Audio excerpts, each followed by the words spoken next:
بسم اللہ الرحمن الرحیم۔ السلام علیکم دوستو۔ ایک رات سلطان محمود غزنوی کو کافی کوششوں کے بعد بھی جب نیند نہیں آئی تو اپنے غلاموں سے کہنے لگا کہ لگتا ہے کہ آج کسی مظلوم پر ظلم ہوا ہے۔ تم لوگ گلیوں میں پھیل جاؤ اور اگر کوئی فریادی نظر آئے تو اسے میرے پاس لے آنا۔ تھوڑی دیر بعد وہ سب غلام واپس آ کر کہنے لگے، سلطان ہمیں کوئی بھی فریادی نہیں ملا، آپ آرام سے سو جائیں۔ سلطان کو جب پھر بھی نیند نہ آئی تو وہ کپڑے بدل کر خود محل سے باہر نکلا۔ محل سے کچھ دور سے ہی سلطان کو کسی کی فریاد سنائی دی۔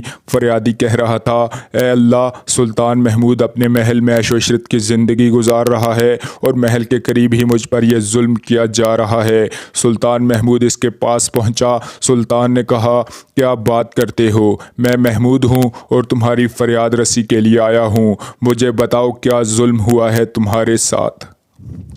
وہ فریادی بولا، آپ کے لوگوں میں سے ایک شخص جس کا نام میں نہیں جانتا ہر رات میرے گھر پر آتا ہے اور میری بیوی پر ظلم و تشدد اور زیادتی کرتا ہے۔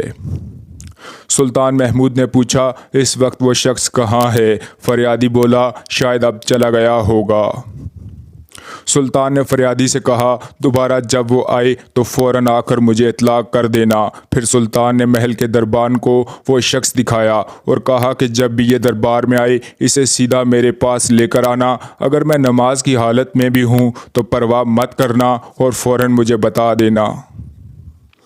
اگلی رات وہ شخص سلطان کے پاس جلدی میں آیا اور کہنے لگا کہ اس وقت وہ شخص میرے گھر پر موجود ہے۔ سلطان نے اسی وقت تلوار اٹھائی اور اس فریادی شخص کے ساتھ چل پڑا۔ سلطان جب اس کے گھر کے قریب پہنچا تو اس سے کہا کہ گھر کے سارے چراغ بجھا دو۔ پھر اندھیرے میں اس کے گھر میں داخل ہو کر اس شخص کا سر تن سے جدا کر دیا۔ پھر سلطان نے حکم دیا کہ چراغ روشن کر دو۔ سلطان نے جب اس شخص کا چہرہ دیکھا تو سجدے میں گر پڑا۔ پھر گھر کے مالک شخص سے کہا، اگر کچھ کھانے کو ہے تو لے آؤ، مجھے بہت سخت بھوک لگی ہے۔ فریادی شخص کہنے لگا، آپ جیسا سلطان مجھ غریب کے گھر کا کھانا کھائے گا؟ سلطان بولا، جو کچھ بھی ہے لے آؤ۔ وہ شخص ایک سوکھی روٹی اٹھا لایا جسے سلطان نے بڑی رغبت سے کھایا۔ وہ شخص سلطان سے پوچھنے لگا کہ چراغوں کو بجھانا، سجدہ کرنا اور روٹی طلب کرنے کے پیچھے آخر ماجرا کیا ہے؟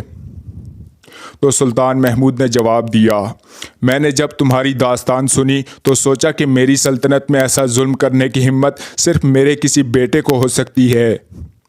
اندھیرا کرنے کو اس لیے کہا تھا کہ باپ کی شفقت میرے انصاف کے راستے میں حائل نہ ہو جائے۔ چراغ جلنے پر جب میں نے دیکھا کہ وہ میرا بیٹا نہیں ہے تو میں سجدہ شکر بجا لایا۔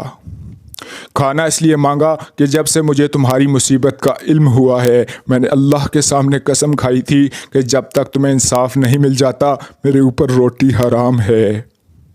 اس وقت سے اب تک میں نے نہ کچھ کھایا ہے اور نہ ہی پانی پیا ہے۔ دوستو، اس وقت ایسے حکمران تھے جو اللہ سے عوام کے معاملے میں ڈرتے تھے۔ حضرت عمر رضی اللہ تعالی عنہ فرماتے تھے کہ اگر دریائے فرات کے قریب کوئی بکری کا بچہ بھی بھوکا مر گیا تو میری پکڑ ہوگی، اور آج کل کے حکمران میں اس سے زیادہ کچھ نہیں کہوں گا۔ دوستو، اس ویڈیو کو اپنے دوست احباب کے ساتھ بھی شیئر ضرور کیجیے گا۔ انشاءاللہ اگلی ویڈیو میں ملاقات ہوگی، تب تک کے لیے خدا حافظ۔